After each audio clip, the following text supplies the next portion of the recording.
Hey friends, Joe the Farmer here, and in today's video we're going to do an oil change on the Kioti RX7320. This is a 73 horsepower tractor. Very happy with this machine. We've had it for about 2 years and we want to take care of it so it lasts a long time. I think there's really two reasons why people watch oil change videos. One is you're like me, you just find it relaxing. I've changed the oil machines probably hundreds of times and I don't know, I just like watching other people do it.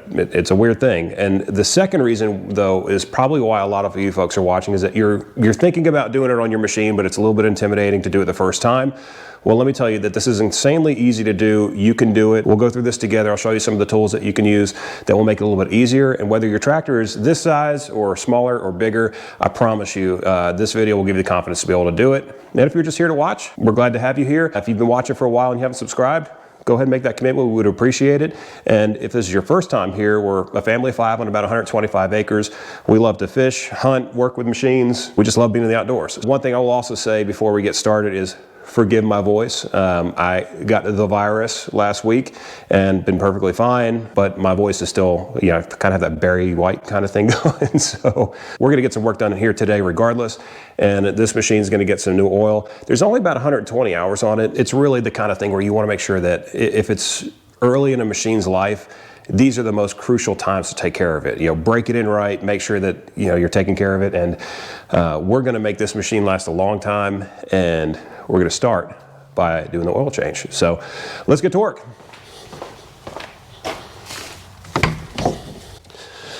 All right, so I know that you're watching me drive this thing in, and I just wanted to quickly say I didn't mention the virus stuff to get all political. I was just letting you all know why I sound like a, I don't know, a crooner or something like that. So this is what's cool. I'm going to pull into my barn. As I'm pulling in here, I'm going to show you that, whoop, I've got to get in gear here. This machine's a power shuttle, which means you have a little almost turn signal on the side that you have to hit in order to make it go forward or go backwards. But I'm going to pull in the opposite way, and then I'm going to lift the front end loader and show you something that this tractor has that I have not seen other tractors have, which is really cool, and it actually makes it a lot safer.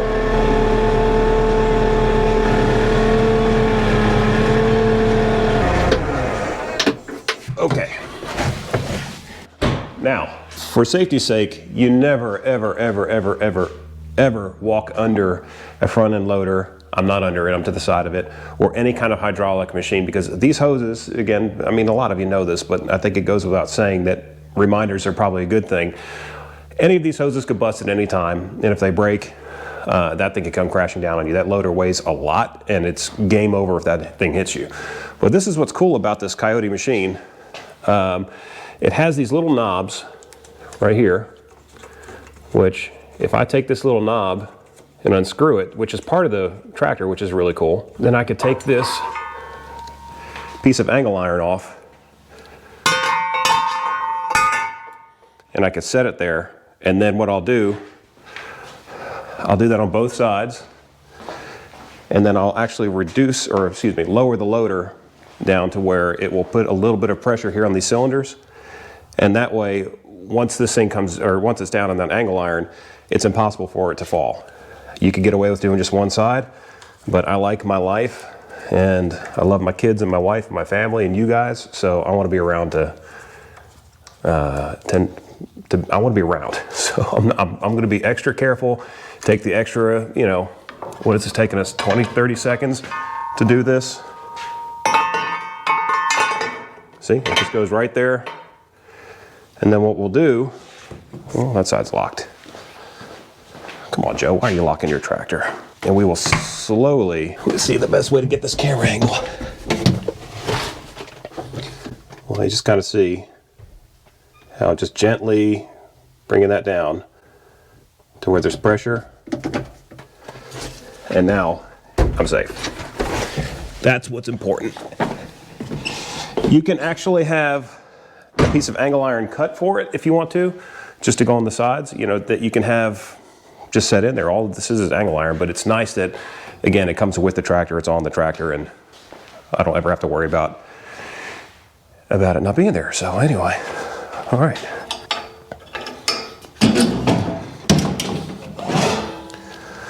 Now these Kioti tractors are designed very intelligently. Everything is on the right-hand side. So everything as far as your oil filter, which is right here, your fuel filter, checking any kind of radiator overflow tanks, making sure you have enough fluid in there. Everything is very intelligently designed. Right here's your dipstick, you know, as simple as it gets. Here's your oil fill. If I'm boring some of you guys have been doing this for a long time, you know, bear with me for the newer guys. And leave comments down below and let people, you know, let's work together on how to do this kind of stuff so that we can save a little bit of money in these times, which Lord knows save money right now is important. But the craziest thing about the Kioti tractors is that the oil pan is actually split. So you have two drain plugs, not just one.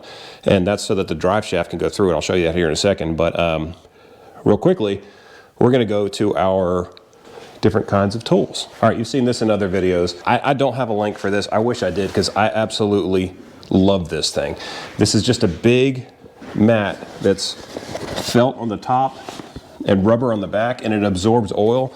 So when you talk about just throwing that on your shop floor, on your garage floor, and letting that take up the oil and not have like cardboard or something like that, I don't know how it works. The oil just, it absorbs stuff all the time and it never goes anywhere. So I love that thing. And if you find one, absolutely buy it. It's a huge help. Other two favorite tools. One is, you've seen my DeWalt. This is just nothing more than a ratchet set. And this thing gets worked for real. And then this is an oil filter wrencher kit. Oil filter wrencher kit. This is an oil filter wrench kit. There you go. Whereas these things will slide onto the back of an oil filter, and it makes removing them incredibly simple. That just goes on there, put a socket in there, twist on, twist off. Easiest thing in the world to use. And sometimes with some machines, like you may have seen on the Coleman when I did that oil change, some of those things can be really stubborn, so that makes it a lot easier. Anyway, let's get to work. All right, so for those of you wondering, this is a 17 millimeter socket.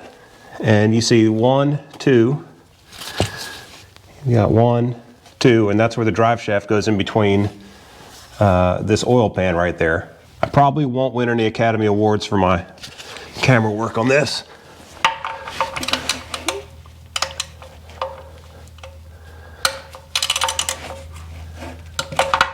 Let's see.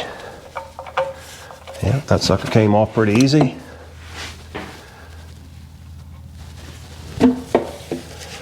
Break this one loose too.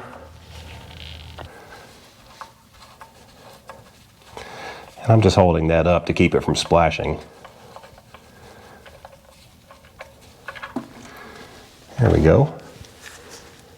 And there's a little crush washer on here. You probably want to make sure that you get that. And we're going to let this one go. So again, have we seen anything yet so far that looks hard?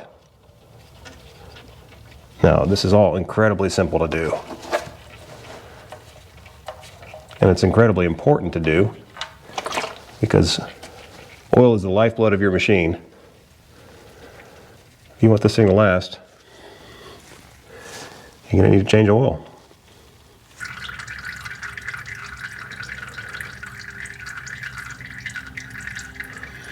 It's probably also a good time to say, make sure that you have a pan that is going to carry that much oil.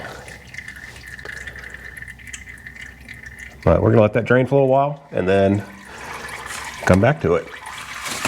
Next thing we're going to do is we're going to go to the oil filter. This is the best tool in the world. If you don't have one, you need to buy one of these things.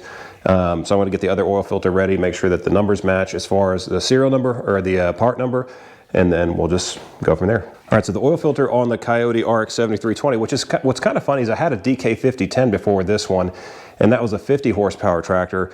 Didn't have a cab, much different setup. I think this is 4 cylinders and the other one was 3 cylinders, but they had the same part number, so I already had some of these filters. And this is E6201 32443. So I did go with the OEM filter as well as the Kioti Lube oil. I did this for 2 reasons.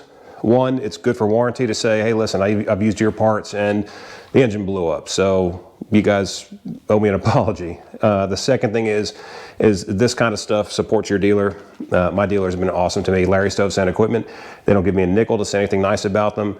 I'm not sponsored by them, but they're super nice people and they deserve to have accolade and to have nice things said about them because they're awesome. So I'd rather support them than just a random store down the street. Anyway, that's end of spiel. Okay, I think that's probably enough as far as the dripping goes. You know, we've got some drip still coming, but that's because I warmed the engine up obviously before really getting going on this project. Let's see, we'll get this stop dripping so it doesn't drip on me.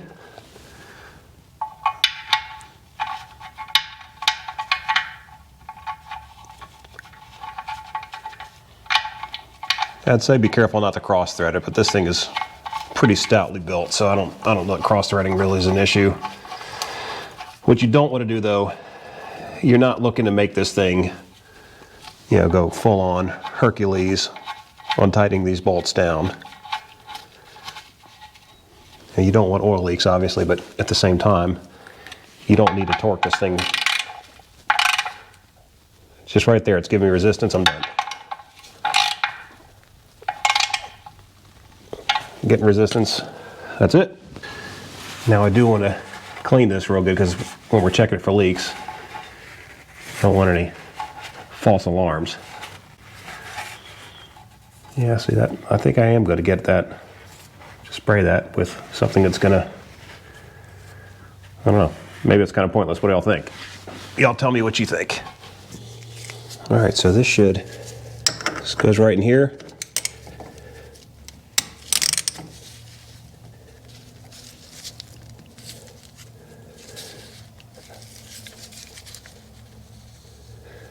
Lefty-loosey. Look how easy that is. I want to talk about the coolest tool ever. I love this kit.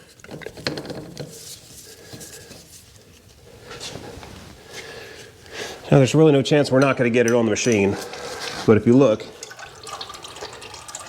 we're going to let it drain as much as we possibly can. Maybe we'll just get lucky.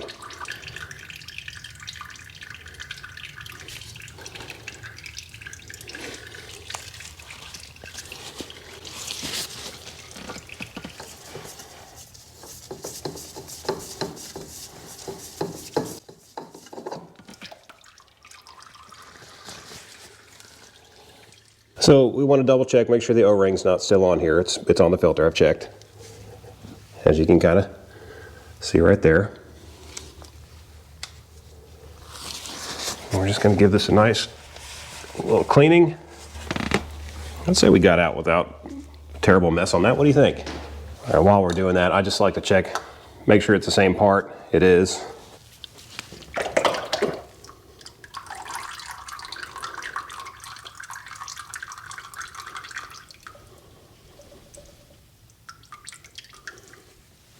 Okay, I think we're done oozing over here. By the way, if you see these little marks, this is a great way to make sure that your bolts aren't becoming untorqued. So, when the first service I had the dealership do it, I believe it was covered after buying it. But they did that when they made sure all the bolts were torqued. And this way you could just, you know, visually check and see if there's something that's not right.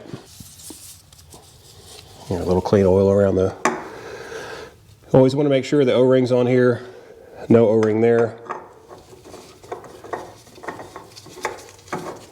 That's spinning on there super easy.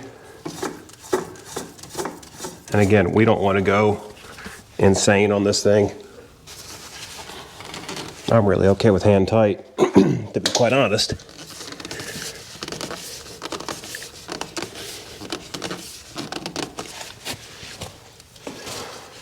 I think that's pretty good. When we're all done, I'll take this oil out there in the sun, let y'all see what it looks like. All right, another thing we need to do is, if you look inside that funnel, that sucker's pretty gross. Funnels live in barns. Gotta make sure we wipe out our funnel. Unless you're smarter than I am and you actually keep your funnel someplace that's not susceptible to all this barn dander. All right, so this tractor costs about 8 liters of oil. So again, we're using Kioti lube. It's 15W40. It's what they recommend. The folks at Larry's Stove Sand Equipment sold it to me. And the good thing about having a YouTube channel is if something goes wrong, I can prove I did all this stuff. All right, I'm not going to bore you all with the rest of this, so I'll just keep filling it up and we'll go from there. All right, well, it took every bit of that oil, and now, cold, the dipstick is, looks like it's right about where it needs to be. Let's just try that one more time.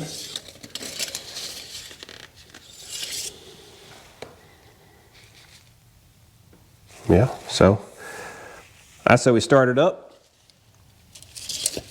let it run for a minute, and then check our levels. All right, pre-ignition check. Oil filter's on, both drain plugs, oil cap. We have oil in the machine. All right, let's go give this thing a quick start up and see how we do.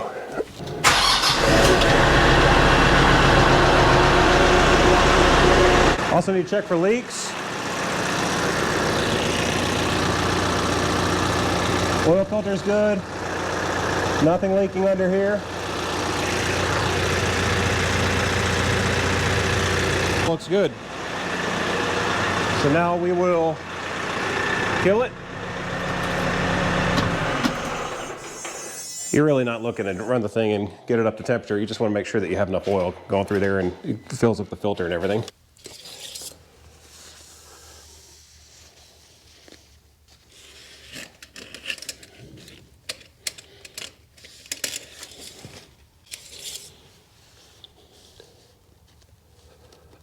Well, about perfect. Okay, so that's about it when it comes to changing the oil in these things. Remember, you just want to double check the oil filter, make sure it's on there, make sure that both of the plugs are in the bottom on both sides of that differential. You want to make sure that your oil cap is back on. Then of course, unbrace the loader, and then you should be good to go. Now, I did promise you I'll let you take a look what that oil looks like after the second oil change. I do have a white paint marker, which I will write on the oil filter when this was done. And as far as that, I mean, like I said, this is super easy. You all can do this. Or if you just enjoy watching other people work, then I'm kind of with you. I enjoy watching other people work too, because I'm usually the one doing the work.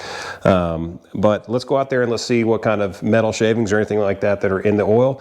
And then I'll run this thing next, I don't know, 30 minutes, 20 minutes, something like that, and I'll check it again, see if it needs more.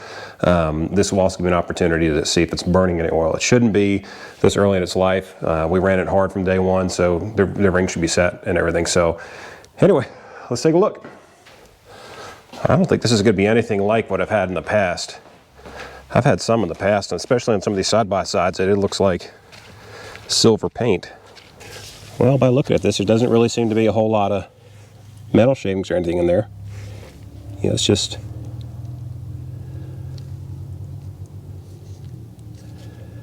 dirty oil. It's actually really not that bad. I know this seems kind of weird, but you want to smell it. There's no smell of real diesel fuel in there, which is good. Again, it's a new tractor, but things happen. But yeah, very little metal shavings, if anything, which is good. Good machine. It's running great. Well, friends, that was an easy day. It really probably only took me about an hour, and that's with the cameras and just taking my time pouring the oil in because it's cold. And here's another piece of advice. If you're going to do this on a cold day, it's about 40 degrees today, bring that oil inside, let it warm up to about 60, 70 degrees in your house, whatever you keep your house at, and that'll pour a lot quicker. But man, I'm just enjoying the outdoors. I love spending time with my machines. Again, this is kind of like stewardship, right? You're taking care of something that's a blessing you've been given, and to me that's important, and I just enjoy doing this kind of stuff. It's really kind of mindless work, and it's just peaceful. So anyway, I appreciate you watching this video. If you enjoyed it, you know what to do. And I'd love to hear about what kind of machines you take care of, and if you have experience doing this, or if this is kind of giving you that extra bit of encouragement to do it yourself. I promise you, this is easy stuff. Just make sure you buy the right stuff. Read your owner's manual. Make sure you know how much oil goes in there. You know, make sure you're matching up part numbers like we did with the oil filter, and you know, buy some tools that make this stuff easier, because it'll save you money in the long run. I think I paid $75 for that little oil filter thing. I'll put it on our Amazon store so you can take a look at that if you're interested in that. You know, no pressure, but it does make life a lot easier, especially when you're doing this. I have a ton of machines out here that they all need this kind of maintenance, and this is the time of year where it's not super hot. It's enjoyable to be outside, and you know, it's just nice to kind of be back in the world of the living and doing things. So again, appreciate you watching. I hope this finds you well. Hope you're enjoying your new year, and we'll catch you in the next one. Joe the Farmer, we out.